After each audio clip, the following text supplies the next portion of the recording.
All right, here we go. I'm here with Mark Manderson. Thanks for coming in, Mark. Absolutely. Mark is the author of The Recovery Way, which I want to talk way more about this, but by the way, I finished it. One of the easiest reads that I've read in our space that has to do was with the goal. addiction and recovery. And gosh, even how you wrote it and had the sentences like spread out, and it just wasn't complex, and it was easy to get through, and you didn't want to put it down once you get started. I'm glad to hear, because when I first kind of got the tap on my heart to write this and to start bringing what we do in our center to as many people that need it that maybe not able to get to centers, I want to make it in a way that is easy to read. Right. Too many books I've read are written by PhDs, right, and it's read like an engineer wrote the book, mm-hmm. and I would use it to fall asleep. And so as I started sharing this with people in the early stages, most people would say, I don't think I've ever read a book from beginning to end. Yeah. And so with that in mind, I wanted it to be like a conversation. Right. And one of the biggest things that we hear from people reading the book is they say, I thought I was alone. I thought I was broken. I thought I was the only one that felt this way, that had these thoughts. And after reading this, it was like having a conversation with someone that was in my mind, totally understood where I was coming from, and to know that there's so many other people going through this, it gave me hope. And it's actually been leading people to reaching out and getting help that normally wouldn't. Yeah, it's awesome. Like, it really is. I was like, you get handed books all the time in our world. Here, read this, read that. And your book and Preston's book, How I Met You, are just... Yeah, his journal's epic. Epic journal. Pun intended. Just common sense. Like, this breaks it down in ways that I can understand. And before this, I had just read Outlive, and it's like this thick, and it's like written by a doctor, and phenomenal information, and I bought into it, but man, it took some concentration to read that stuff. This was just like pop, pop. Well, and that's the issue, is there's so much great information. They say we're in the information age, so the information or lack thereof is not the issue. It's how to get the information and apply it. And so that's one of the biggest things I want to do with this book, is to actually break it down into the 5 foundational freedoms, the 4 codes. Just very, very simple. It's like, if I can read it, I can do it, I have a chance. And so that's really the basis of the book. Yeah. Okay, so you're also the owner. You and your dad own. Yeah, Pacific Shores. We're coming up on a quarter of a century. 25 years. It's crazy to think it's been that long. That's impressive. Yeah, and it's a beautiful program, and I want to get more into that later. But I just want to get into your story. So you were born and grew up here in Newport Beach? Yeah, born and raised Hoag Hospital, Newport Beach. Man, it's so funny, because looking back, you only know what you know growing up. Mm-hmm. You think your childhood is the exact same for every single child. Right. So my dad was a builder. I grew up, the way we would do it here is he'd go ahead and get a property, we'd move in, we'd tear down the other one, he'd rebuild, sell, we'd move. And I want to say by my 22nd move, I finally just stopped counting. I mean, that was my childhood. So all right around here. Yeah, all around here. On the beach, there's I don't know, a strip of maybe 7 to 8 houses that he built almost every single one. So growing up, I just thought moving is totally normal. Yeah. I had no idea that, a lot of people, find their forever home, they stay in there. So, all these decades later, now married, before I knew this stuff, it kind of created some tension of like, oh, sweetie, we're going to move, as opposed to... Can you imagine moving your wife 22 times? Oh, my gosh. No. Well, it helps with patience, because I remember back when we were dating and moving her out from Chino Hills down to Orange County, because she wanted to move out here when we got engaged. It was, unfortunately, I'm a very slow learner. Yeah. So I'm like, oh, honey, it's so easy. Totally discount, typical douche guy. Yeah. Oh, it's so easy, all this other things, and trying to push her into my world versus no, actually, Mark, your life has been very unnormal, unnatural. This is the norm. Right. They say moving is one of the top 3 stressors in life, right next to losing a job and divorce. And here I am sitting, coming from a divorced home, moving all the time, like all this stuff, and just thinking this is normal. Yeah. Yeah, so you talk about in your book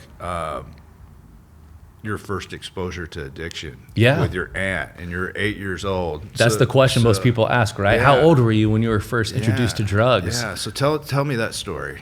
So I was 8 years old when I was introduced to drugs, but it's not the normal story most people hear.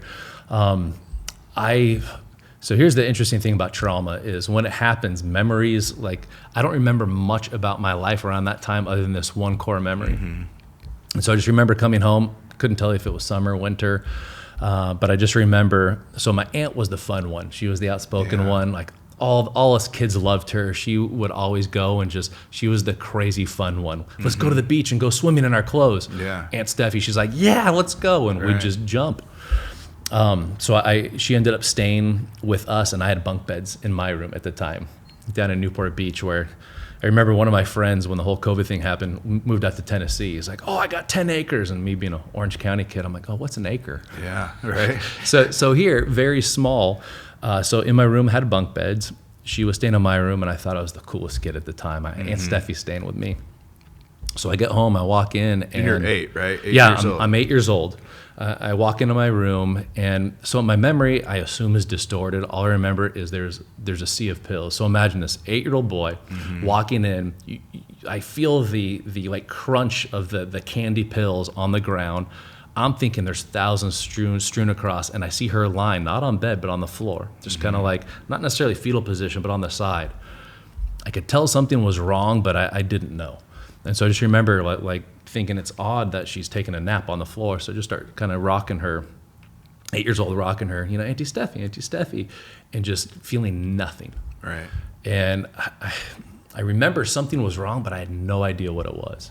And so I went and found my mom. I don't even remember where she was, but went and grabbed her. She came in. Fortunately, my mom revived her.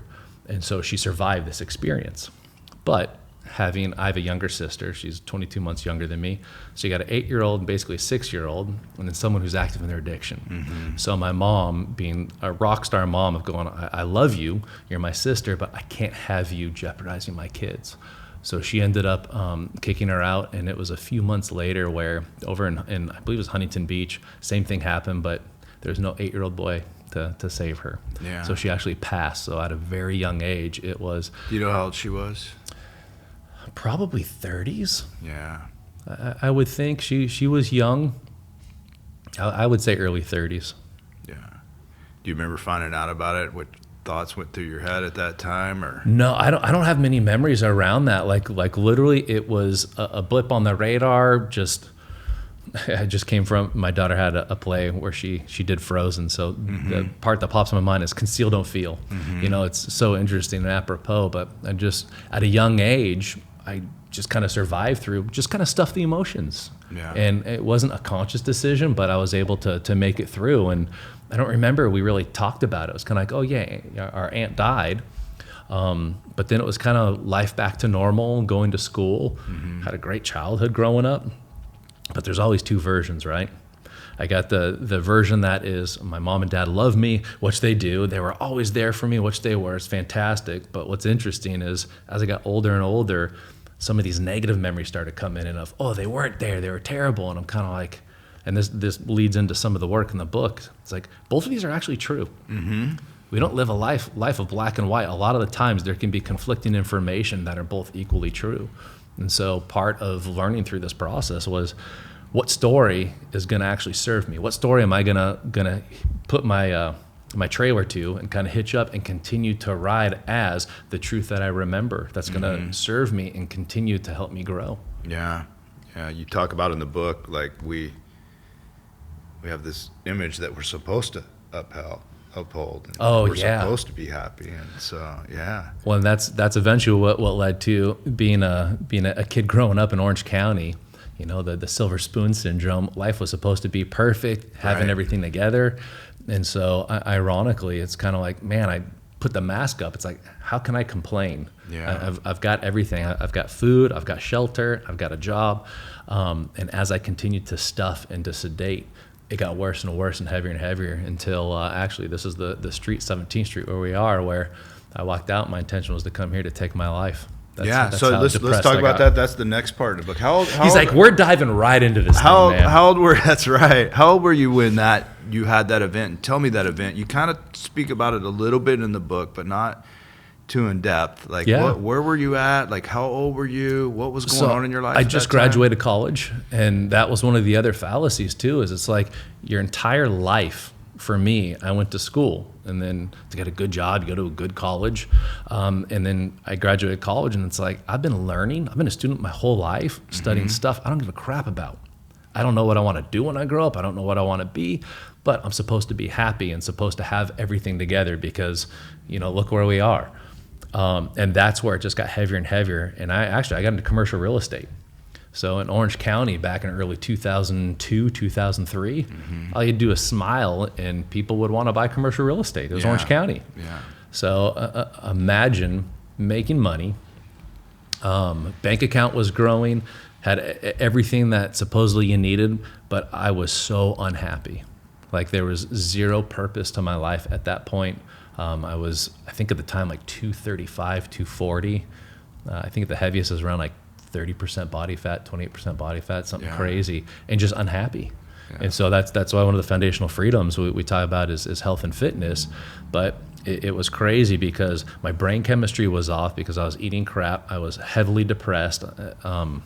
It's just like the weight of the world just continued to come down, and then thinking, I can't speak about this. I'm supposed to be grateful and thankful for everything, which there's some truth there, but unfortunately I distorted it so much that I was brilliant at putting on that plastic smile, making sure everybody knew, he's fine. Oh yeah, life is good. Yeah. And meanwhile inside I'm alone, even in a crowded room, completely alone. Emilio and I have both talked about our faith and growing up around church, and for me that was a big part of that show and that facade. Well, yeah. You go to church. Oh, you're supposed to be happy. You have Jesus in your life, and happy clappy church, baby. Yeah, yeah. Was that a part of it for you, or were you? Oh yeah. I mean, think about it. As a person is actually contemplating being in so much pain that he doesn't necessarily want to die, but he doesn't want to live. Yeah. So of going, okay, how do I take my life in a way, because suicide's a sin, right? According to church and Bible and different things. So I'm thinking, okay, I don't want my parents knowing that I took my own life. And so fortunately, I'm not the sharpest tool in the shed. So I was unable to think of a way. So then the whole effect of I'm failing at trying to end my own life. Like I can't think of a way that looks like an accident so my parents are okay. And then just this whole idea of, man, I'm failing at everything in life, and I'm failing at something that I thought was going to be very, very easy of ending my life. And then fortunately, so I ended up getting kicked out of where I was living. Slept in my car, I think for one day. I think one day of being technically homeless was enough where I'm like, I'm not built for this. This is just beyond miserable. And because I walked in on my aunt, I never allowed myself to do drugs. Yeah. So, of course, fast forward, a lot of my friends in the program make fun of me of how much of a moron I am in a loving way. They're like, dude, it's fun in the beginning. You missed all the fun stuff of using. You went straight to the consequences of becoming suicidal, losing where you're living, losing your job. Like, man, you could have had a lot of fun during this part. And I'm like, oh, crap. I really am a slow learner, but knowing myself, had I dabbled, there's no question in my mind it would have been 0 to 60 incredibly quick. Yeah. And so that happens. You walk out. You right here, 17th Street. Yeah, 17th Street. The final thing I was thinking, I remember there's a bus stop on the corner. I'm like, I'll step out in front of the bus before it comes. Yeah. And then this is, fortunately, I mean, I'll call it God at this point, but fortunately, there's a part of me that's kind of like, with your luck, you become a quadriplegic and then not be able to do anything and be miserable. So I'm like, okay. So I just could not think of anything. I thought about going to the top of that building, the only high rise here on 17th Street. I'm like, I'll jump off and they'll think I fell. I'm like, I've never been in this building nor to the top. That's going to be hard for people to palate that it was a accident. So I just remember feeling like a failure. Just walking back to where I was living at the time. And then that was where I put an ad out at one of the local churches, just looking for a roommate. Met a guy, super cool guy, very positive, uplifting. And I remember week after week, he's like, hey, we're going to church. Do you want to come? I'm like, nah, man, I'm good. Yeah. And I don't know how long it was, but I remember one day, and the reason why I remember this is because he phrased it different.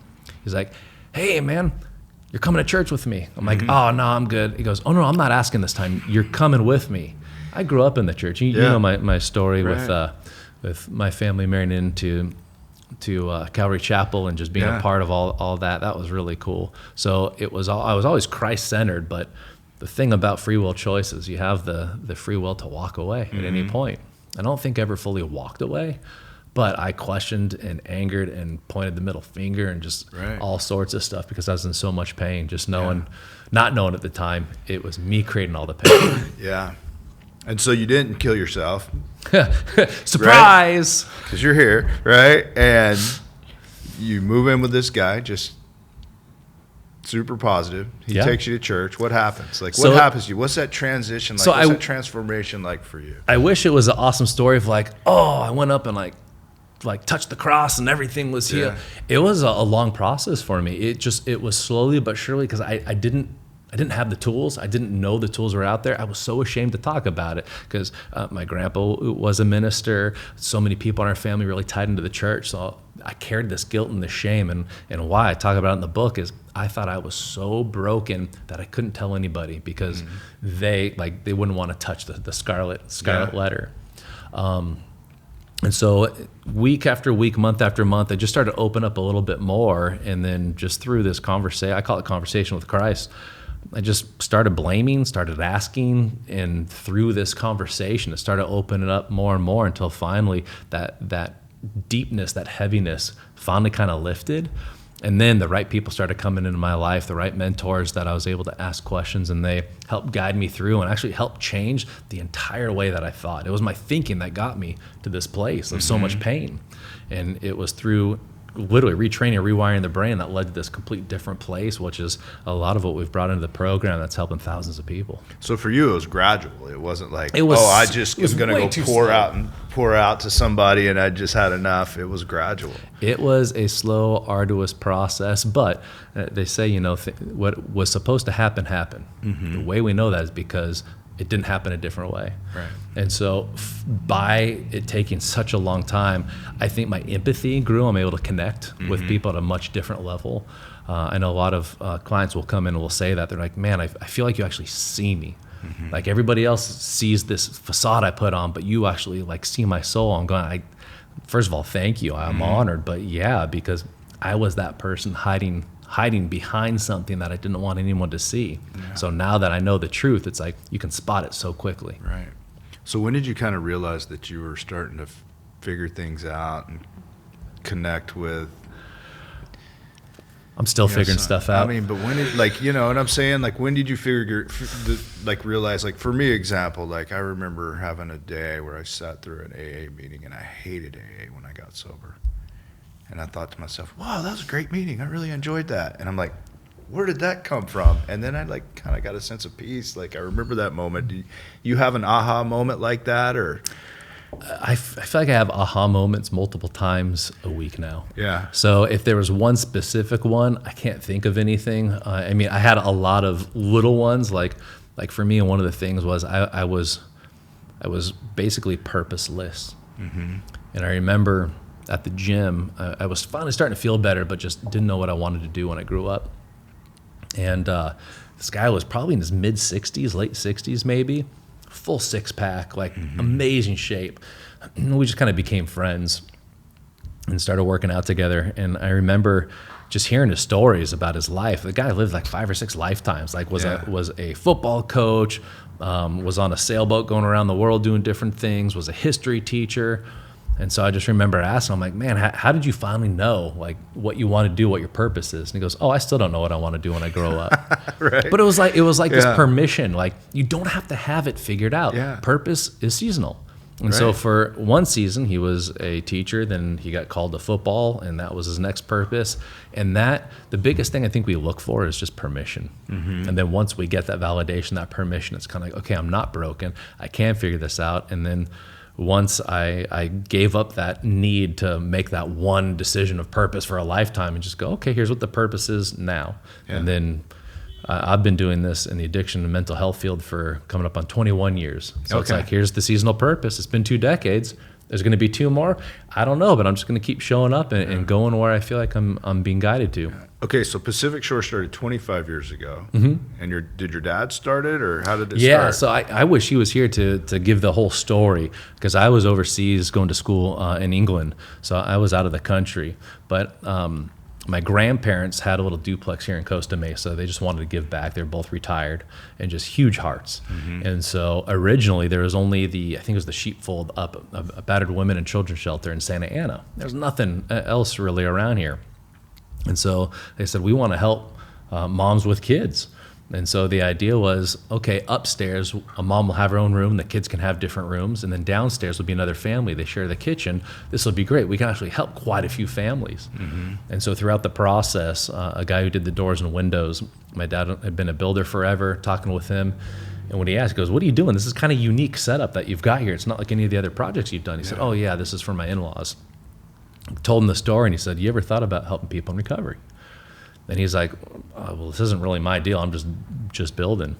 And so when he planted that seed, and my dad says it so well, but he's like, I kind of felt something inside of saying, hey, you need to do this. And he's like, I don't want to do this. So his dad was a pastor, and so he's got a lot of stories related to drugs and alcohol, of helping families and different things.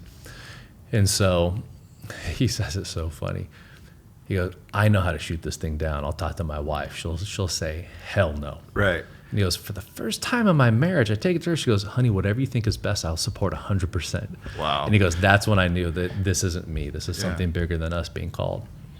And so I remember I'd call back every, a couple times a month. Hey, how's it going? How's it building? Different things. And then he would actually, when I got back, I continued with school for, I think, one more semester. And this is when I started doing commercial real estate. Now he would ask, hey, you want to come work for the family? I'm like, no. Like, right. You know my story. Why? This was my ignorance at the time. Why would I want to work with those people? And as he just keep asking, maybe every 3 to 4 months, hey, do you want to come work with the family? I'm like, no. I had, and I wasn't aware at the time, but like I had the traumatic response of, I don't know why, but like feeling repulsed being asked to do that. And then same thing, it's all about phrasing. He says the same thing, I don't know, maybe 6 months later. I'm like, you already know my stance. He goes, well, pray about it. And I don't know how or why, but I'm like, he's never asked me to pray about it before. Yeah. So no kidding, that night I pray about it. And I can't explain it other than I've never felt like a fire in my solar plex or chest before. I felt like this warmth burning from inside, not outside, inside. I'm like, what in the heck? The next day I wake up and I remember going to my boss. I'm like, I'm going to make sure you're set up. If I have to, I'll train whoever else is coming in and make sure they're good to go. But I'm feeling called to go try working with people struggling with mental health and addiction. Being a person, not in the program, like I've been educated for decades. You're a normie. Everybody like, why are you doing that? Like a lot of people I meet, they go, I do it because it helps me stay sober. Why are you doing it? I'm like, I don't know, but I got to give it a shot. Yeah. And so my employer said, I'll keep a place open for you if you want to come back. If it's a mistake, I said, great.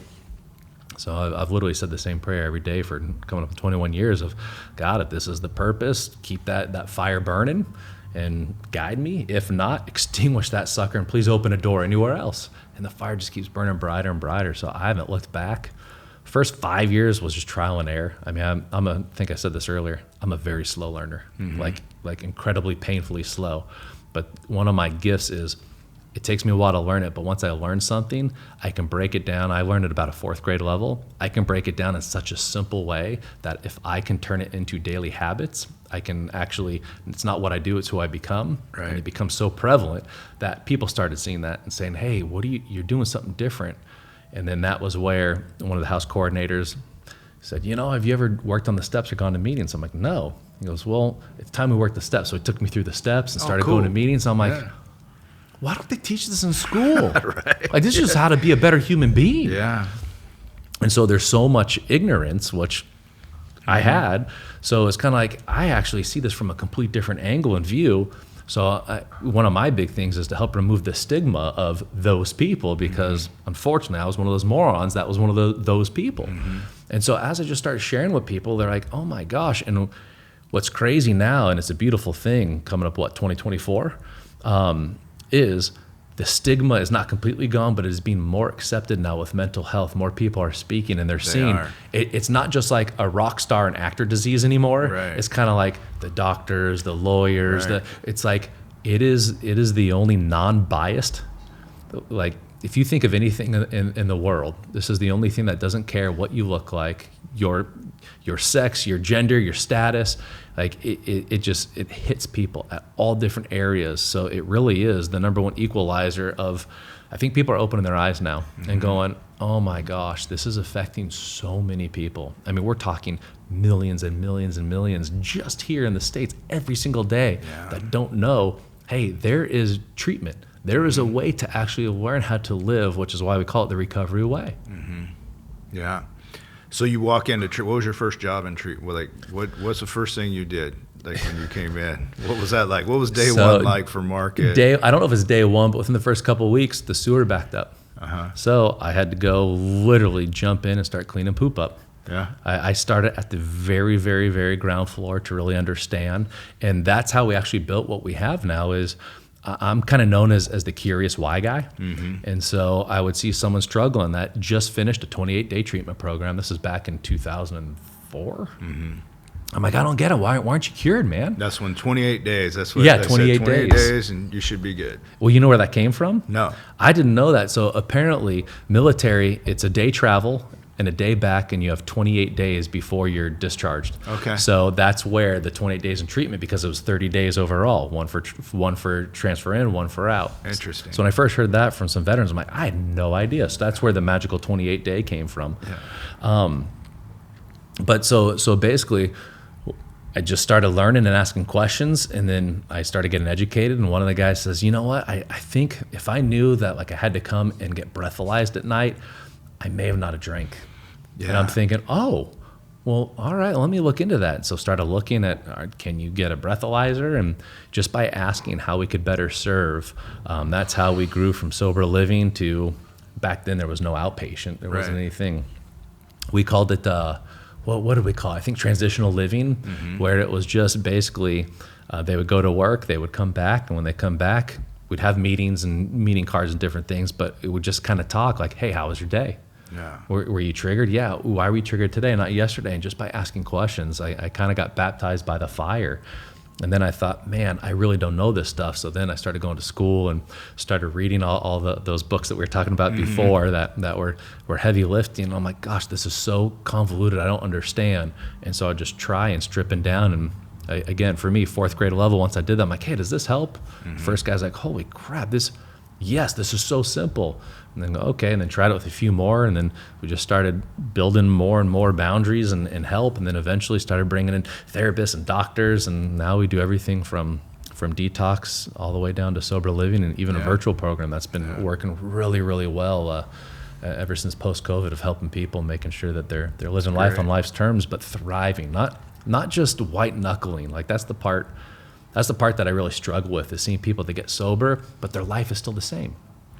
It's kind of like, I mean, if you started using because your life sucked before, when are you going to start using again if your life still sucks? Which generally happens if your life still sucks. Well, exactly. And so of learning how to not just recover and just survive, but to learn how to thrive and build this beautiful life that literally, like, each day you wake up, you're going, I am excited to be alive today, whether this is my last day on earth or I got, I don't know, a couple thousand more. I'm going to live this to its fullest. And that's really what we work on with the Recovery Way. Yeah. And so you've broken it down into 5, am I saying this right? 5 foundational freedoms. Yeah. And again, so I'd like to like explore that a little bit. Yeah. If that's okay. So tell me the first one.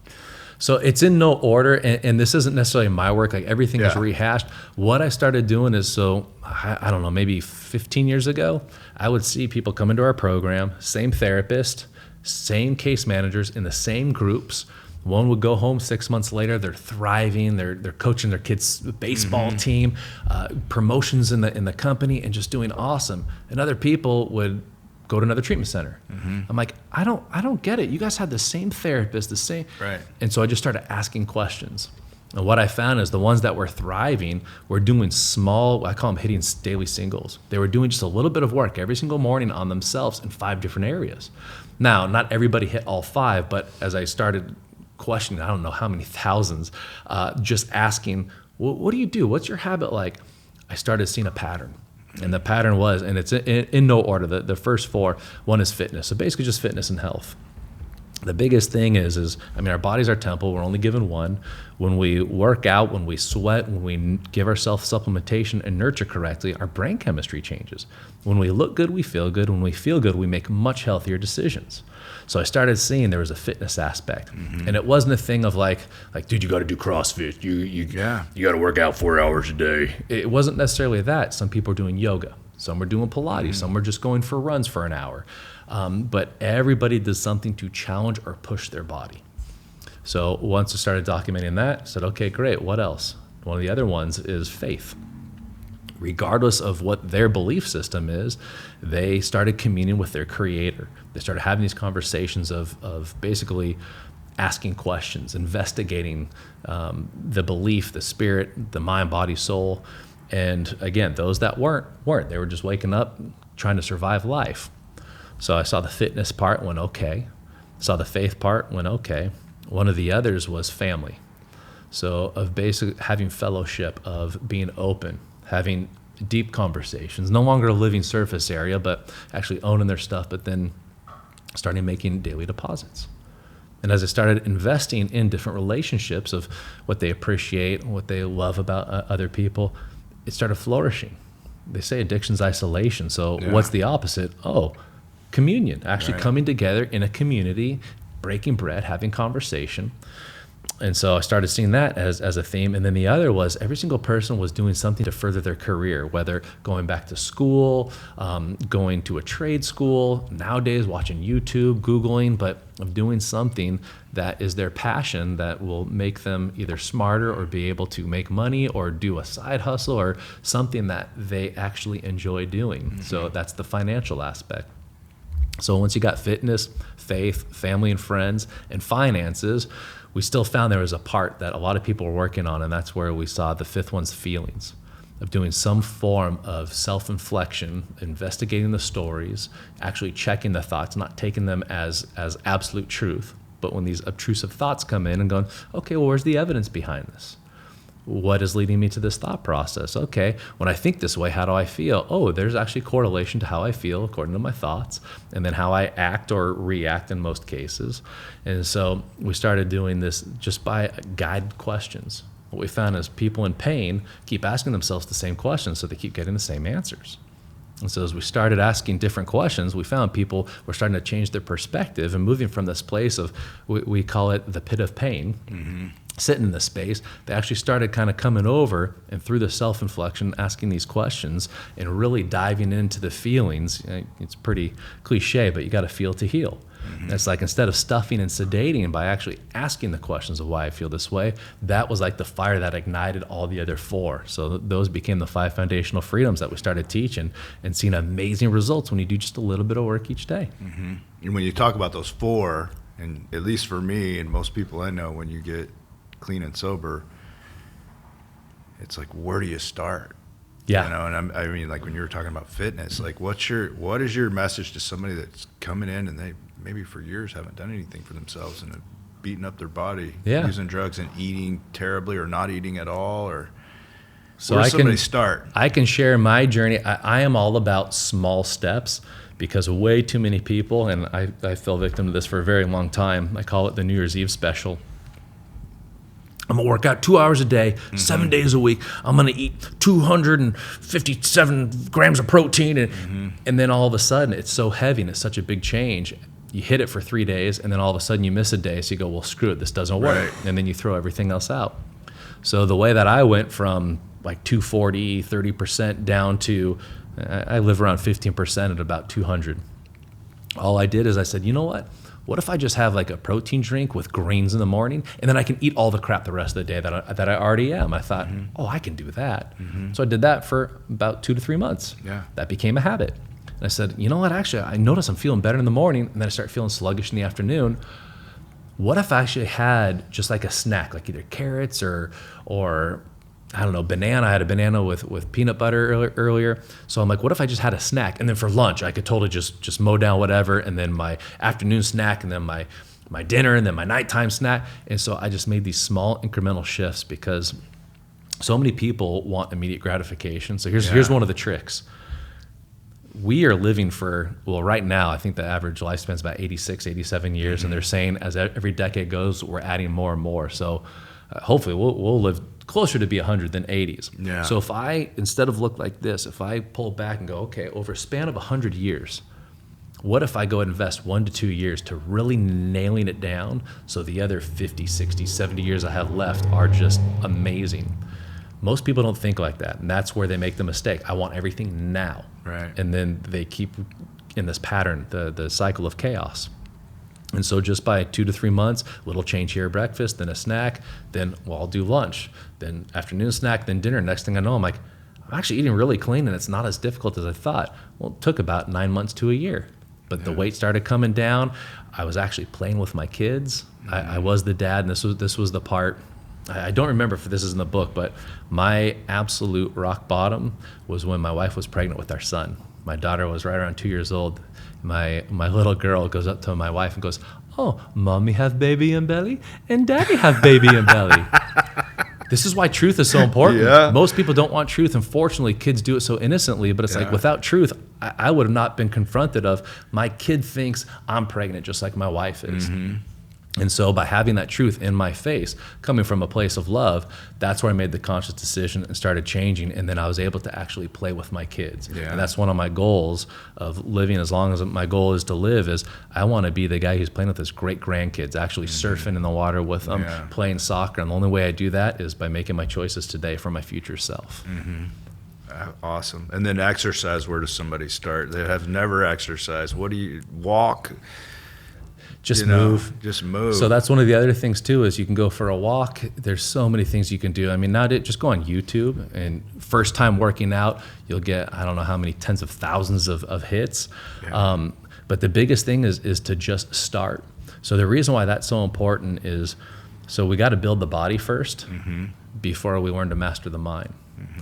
There's something about fitness, and we were built to move. Like if you go back hundreds of thousands of years to our ancestors, we moved. We'd have to fend for ourselves. We'd have to kill or be killed. So when we just go back to the main thing is we have to exhaust the body in order to obtain and have access to the mind.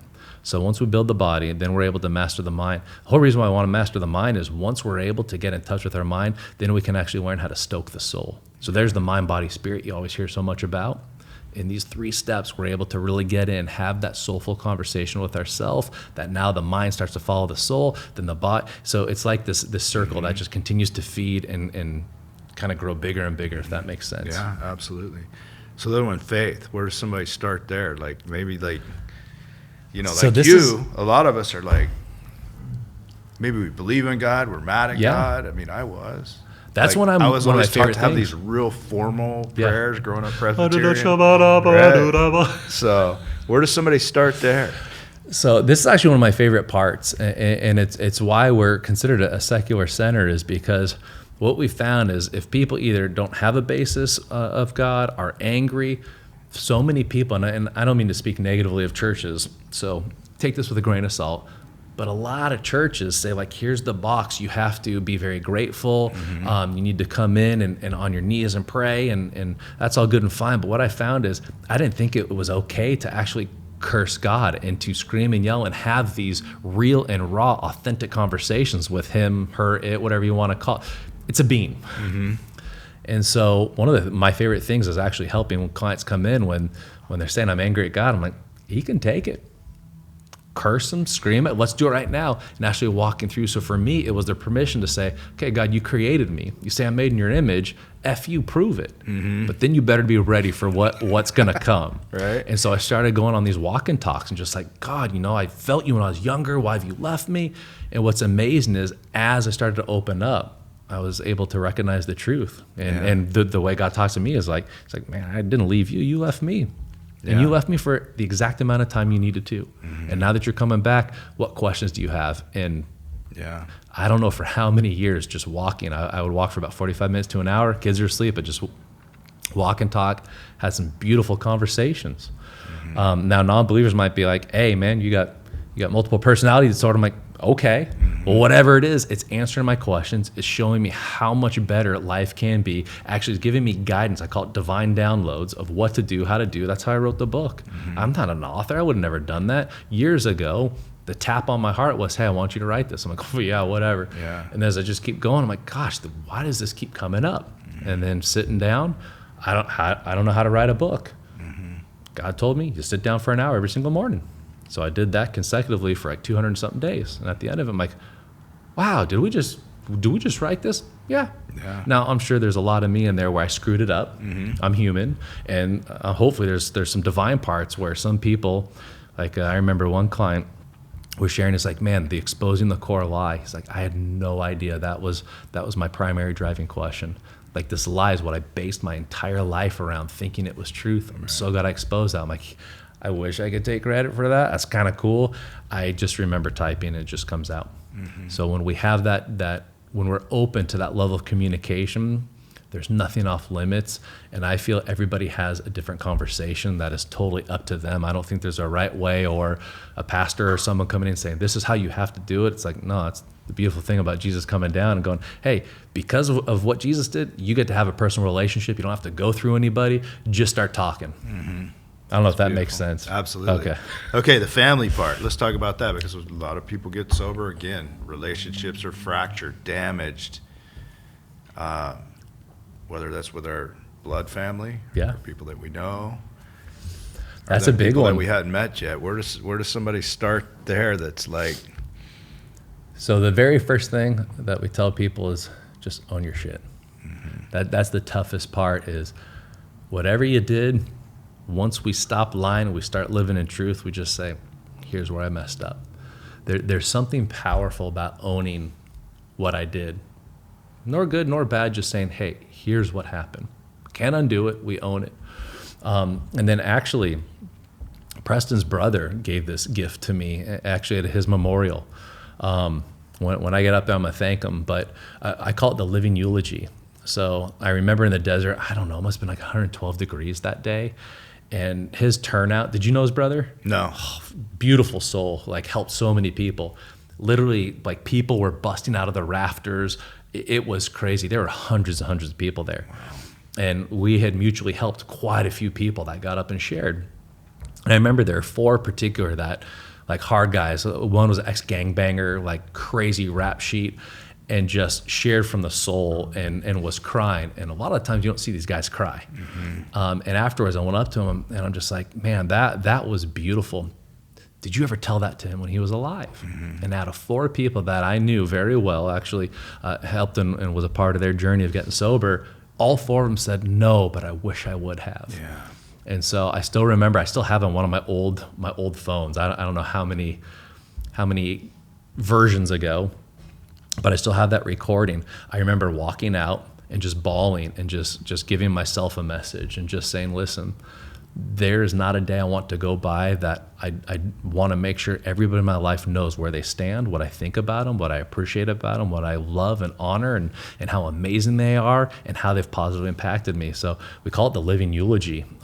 Every single day, I make 2 daily deposits, either text, email, phone. I love it now because I'll do a little video, I'll do an audio, I'll write snail mail. Those are fun. One of my kids' favorite ones, I try to do it about once a month. I've been doing it for years, is I take pictures from my phone.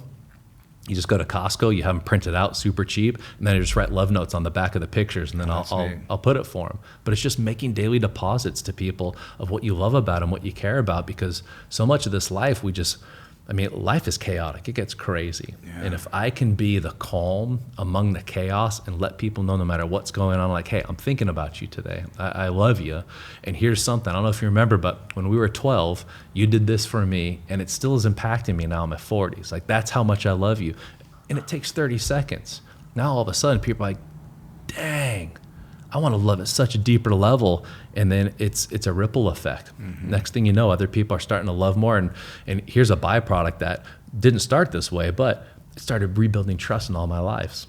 in the areas that I tore all the trust down just by owning my own crap, and then just let them know I'm thinking about you. Here's what I love today. Here's what I respect about you. Hey, you said this the other day and it impacted me in such a beautiful way. Here's how I'm applying it in my life, and because of you, my life is better. Like when I just send those out, the trust started skyrocketing. And now people are like, I just love being around you. I'm like, beautiful. really? I love being around you too. Yeah. Love is infinite. The more I have for myself, the more I can give. Yeah, I love it. That's beautiful.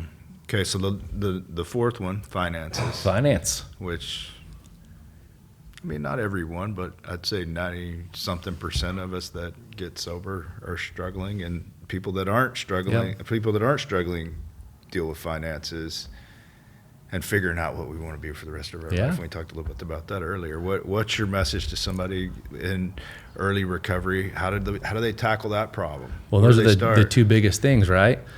Sex and money. Right. So we already dealt with the relationships, and my relationship with my wife, once I started really just pouring into her and letting her know, and she's actually on my list. I did one of the pictures for her and all the kids over the weekend. I'm just constantly pouring in because of that. Our love for each other, the intimacy, everything skyrockets. So by doing the daily work. So we already talked about that part. So now the financial part is, it is a world. We live in a world where it takes money to live. Right. And a lot of people either serve the money and it tanks them, or they have other issues. So the idea is either what can you do where you get to make the money by doing what you love, or do what you love and then find something that actually makes the money to fund that. Mm-hmm. And so that is where, literally by learning a little bit every day. So like I didn't know how, way back in the day, and I don't have this knowledge. I literally went on a WordPress thing to figure out, but it's like, I want to make a website. So it was a 4-hour investment in a course, learn how to make a website, made just a basic website. It's like the information that's out there, anybody can learn anything at any time. Yeah. One of my favorite examples is Elon Musk. They're interviewing him about SpaceX. I'm like, man, how did you start this? He's like, oh, I bought like 3 or 4 textbooks and started reading about rocket ships and jet propulsion, different things. He's like, oh, it's kind of cool. So I started a company. He had zero knowledge before he started reading books. So granted, his IQ is way higher than mine. Yeah. However, by taking that and looking and thinking, we all came into this earth with absolute zero knowledge. I mean, we all came as babies, and maybe Elon's a alien. I don't know, but as far as babies, like we all came into this world with zero knowledge, and everything has been attained. So figuring that out, it's like, oh my gosh, why is this person so great here? Well, you can learn how to do that just like they did. And so by learning every single day, whether it's reading a book, joining a course, going to school, you can actually make that timeline much shorter by investing that time into that trade. So that's where every single year I have a couple goals that I make as far as finances, of going, okay, I don't know how to do this. How can I do this better? And that's one of the areas that we see people really dive into is, okay, in the start, they'll get a get well job, but it's like, okay, this is just to pay for the overhead. What am I really passionate about? What could I do for hours and hours and hours and just get lost in? And then that's where, when they find that out, it's like, you can actually start to learn some of the basics on YouTube for free. Really? Yeah. And as they start going down the rabbit hole, this is my favorite excuse. Well, I don't have the time, Mark. I don't know anybody who figured out a 25th hour of a day. Everybody has the exact same 24 hours. Where are you spending them? So that's how I started I just started waking up an hour earlier and studying. And that's how I got almost all my certifications and different things now in the different areas. And how I learn is I get to choose the university I go to now, and I pour into myself. Yeah, I love it. And then the last one, the bad word, feelings. And like, I grew up in East Texas where you guys talk about your feelings so openly. Yeah, we just share about how scared and hurt and sad we are all the time. No, I mean, really, the only feeling that was appropriate for men to have was anger. Yeah. And feelings are still, I have about 5 or 6 guys I could share my true feelings with, but so where does somebody start with that? So you just hit the nail on the head of, at first, having a group of safe people that you can be authentically you, that you can show up. Like I've got 2, I call them life teams. I got 2 groups of guys. One is Christ-based, one's business-based. I can go to and say, guys, I accidentally killed someone. Here's where the body is. And they'll say, we got you. If you get caught, I'll visit you. And living in truth, it's like, hey, we got to expose this. Yeah. But like, they know everything about me because we live so openly and transparently. Good days, we're celebrating with each other, high-fiving, saying, hey, great, it's awesome seeing the fruit of your work. Other days where like I still struggle with depression. So other days, super depressed, able to call and they jump in the pit with you and say, I'm not here to fix it for you, I'm just here to let you know you're not alone. It's like, oh. So one of the things in reverse engineering this process, when I was the most miserable, is when I put on the fake masks and was not true or authentic. I was not real. I was not vulnerable. I wasn't like raw to the core and just open. When people would say, what's going on? I'd plaster the smile. It's good. I'm doing awesome. Everything. Yeah. I always think of, what is it? The Lego movie? Everything is awesome. Like that was the theme song, even though it was so fake. And then eventually, just by owning it, saying, gosh, I'm having a crappy day. Today sucks. And nobody ran away. It's like, oh, I can speak openly. Now, some people judge. Yeah. But it's like, oh, all of a sudden I'm feeling better. And now the person I just unloaded all my truth to, they're like, oh, I'm all depressed. I'm like, well, I feel so much better. Thank you for listening. Then I go on. My life became better by sharing authentically. So feelings is the biggest thing, is investigating the story and the thoughts that we tell ourselves, because we create our own reality. So this happened, I don't know how long ago, maybe 7 or 8 years ago. Just finished a group. When we went in, it was sunny California, and it only rains, 5-6 days out of the year here. Yeah. But we go in, it's nice, 2-hour group. When we finish, open the door, and it just started raining. One person walks out, first client, what the hell? I came down to Southern California to get away from this crap. This is bull crap. This day sucks. I don't even want to be here anymore. And like just complaining. And I'm like, oh yeah. No joke, right behind them, not even a second later, oh my gosh, guys, check it out. It's raining. We've been needing this rain. This is wonderful. And I just remember sitting back. I was like, first of all, thank you for having me see this, because I've heard it, but seeing it so clearly and crisp that one person said this sucks and that was their reality and their day was ruined. And the other person saying how beautiful it was, how much we need it, and their day each actually got better from the same stimulus that is outside of their control. So that's where feelings comes into going, okay, what is the story or the meaning I'm attaching to this external stimuli? Very simple. If it is something that is actually serving me and I like the joy, the fulfillment, whatever it is I'm feeling, great, more power to you. Keep attaching that. That meaning, continue to attach it to that. If it's not serving you, if it's triggering you, we want to start revisiting and investigating those stories. And as we investigate the thoughts, we actually can see the stories behind of the way we think life should be. I don't remember who originally said this, but I love it. You know who gets hurt when they argue with reality? Not reality. Yeah. It's the person, and only Right. every single time. So learning to actually accept, appreciate, and love what is happening because it's supposed to happen. Otherwise, it would have happened a different way. And when we can actually use this, going back to our childhood all the way to present, you can hear some of the most horrific stories. Like one of my favorite books, Viktor Frankl, A Man's Search for Meaning. And are you familiar with his story? No. So he was in Austria. They actually knew the Germans were coming. He had a chance to get out, but he didn't want to leave his parents behind. And they were much older. Their thought process was, listen, we're old. We lived a great life. You go take care of yourself. He chose to stay back. He gets picked up, way worse than he thought. While he's in the concentration camp, and his book is beautiful, he found purpose. He found meaning. And he created what's now called logotherapy and paved the way for positive psychology movement because of one man. But it got a lot crazier. He would take notes and actually invent this logotherapy during his time in the concentration camp. One of the Nazi soldiers came and took everything. You talk about being pissed off. I created something, all my work is gone. He goes, well, I guess I'm gonna have to memorize it. So he started recreating it in his mind. And reading the story, I'm like, okay, thank God I will never have to go through anything like that. I can't imagine the horrific. The stories in my mind, though, I actually think are just as bad. I mean, how selfish am I? Where I'm like, oh, this sucks. You know, they in Orange County, they burnt my tuna tartare, whatever. But it's like, man, the fact that this person could find this level of depth of meaning and actually find purpose and joy in the most horrific place of life, then I got to be missing something out here where it's 80 degrees out all the time. And so because of how he explores his stories, attaches meaning and finds purpose, and that's why purpose goes hand in hand. And actually, you gotta go through the pain to find the purpose. Yeah. Yeah. That's So did that huge. answer the question for feelings? I know we kind of Absolutely. I danced love it. around. I love it. So what is this is the last question I want to ask, and I want to explore this with you a little bit. What is your message to that person that's out there struggling alone in the depths of mental health, in the depths of addiction, depressed, has anxiety, maybe has that life where they have everything together on the face, but inside they're dying, or maybe they don't have everything together? What's your message to that person? You're not alone. The biggest lie we tell ourselves is, I'm broken.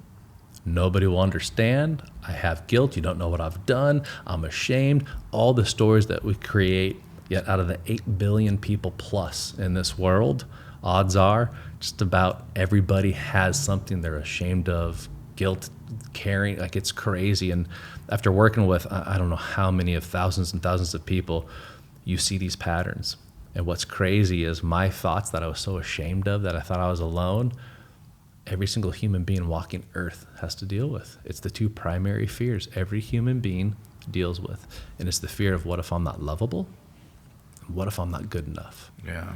And those are the two at the root. And it's an umbrella where it shows up in all different areas. But when I can tell myself, out of all 8 billion, everyone has some form of this thought, this question, this doubt, I'm not alone. And as soon as I started opening up, almost every single person I've shared with, well, I'll put it this way. Everybody that's honest goes, man, me too. Everyone that's Yeah. full of crap goes, oh, I don't know what you're talking about. Right. They can deal with their own demons. But everybody that says, oh my gosh, I'm going through the same thing, and why we wrote that book, and same thing that you said, oh my gosh, I felt like I was just talking with somebody. Yeah. Like to know that this is going through other people's minds, you're not alone. Just start talking about it and it gets better. Awesome. Where can people get your book, Mark? So it's on Amazon, or we have it at our website, which is pacificshoresrecovery.com/book. Love it. Well, thank you so much for coming on. Yeah, thanks I for having me, appreciate man. it. This is really cool. So, Appreciate it. All right, thanks.